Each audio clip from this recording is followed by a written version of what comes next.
Em 1983, eu recebi na minha loja Antiga Caiana Discos um representante da Opus Columbia. A Opus Columbia era um selo da Som Livre que poderia ter a propaganda na televisão. Era da Som Livre, mas estava ligado muito à Sony Music, na época CBS ainda, depois Sony Music. E ele veio com um disco de uma banda chamada Barão Vermelho. Eu olhei para esse disco, vi 5 rapazes, e ele me falou: Paulo André, compra esse disco aí, porque o vocalista é filho do dono da Som Livre, o João Araújo.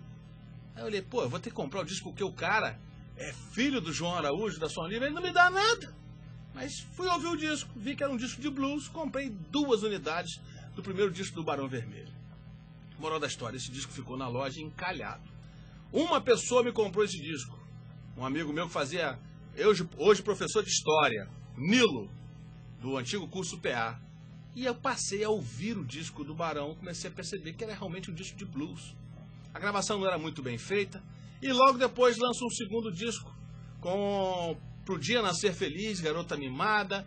Esse disco com a qualidade musical bem melhor que o primeiro, mas ainda não era uma venda. Ninguém chegava na loja de disco pedindo um disco do Barão Vermelho, porque o Barão Vermelho tinha o Cazuza, mas o Cazuza ainda não era o compositor Cazuza. Isso era uma história de gravadora, era uma imposição às lojas para você comprar um disco do filho do João Araújo. Bem, com a saída do Cazuza do grupo, uma divergência, muitos dizem, pelo affair que ele tinha com o Frejá, diziam que eles eram namorados, né? Todo mundo sabia que o Cazuza era um cara assumidíssimo como homossexual. Eu tive também o prazer de morar no Rio de Janeiro e presenciar cenas na praia do Rio, onde ele se mostrava assim, uma pessoa muito comunicativa, alegre, mas bem homossexual. Isso aí ninguém resta dúvida, tanto que veio depois o HIV. Mas nessa história toda, o que acontece muito interessante é que ele lança o seu primeiro disco solo pela Polygram.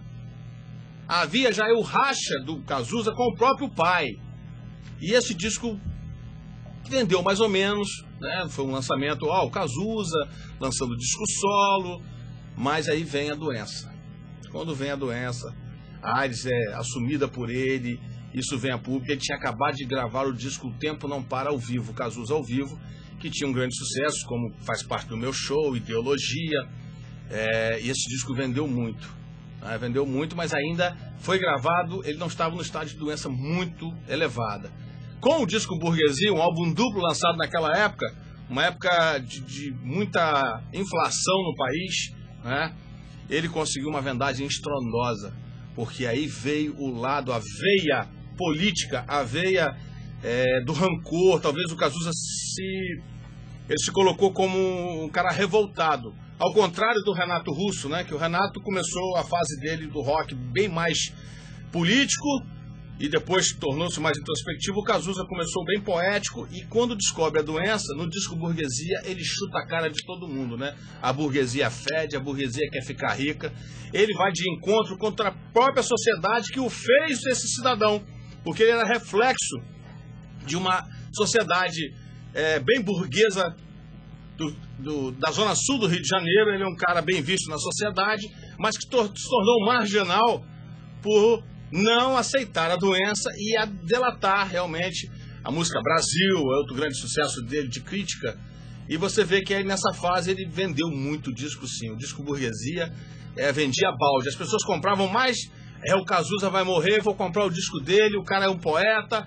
Aí surgiu essa estigma de um grande compositor. Realmente, o Cazuza foi um grande compositor, é um cara que falava com palavras simples, sentimentos muito fortes. Para quem acompanhou aí o filme que foi feito depois dele, eu que vivenciei na época no Rio, aquela história, porque eu trabalhava na loja de discos, mas depois voltei para o Rio para terminar meus estudos, que também não terminei, e acompanhei todo esse movimento do rock dos anos 80, Circo Voador, Festas da Fluminense Maldita, que foi a rádio responsável pelos lançamentos de nomes como o próprio Barão Vermelho, o Capital Inicial, Legião Urbana.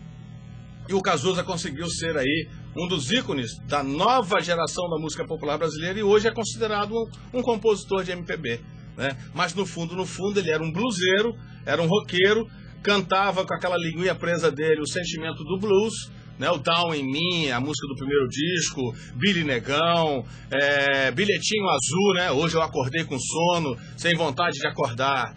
Então o Cazuza realmente foi muito importante para o movimento do rock brasileiro e também deixou uma herança para os novos compositores do Brasil, mas isso sem deixar de colocar que o grande patamar dele, que ele era filho do João Araújo, mas ele só fez sucesso enquanto músico, porque o João Araújo não ajudou ele a ser o grande artista que ele foi, né?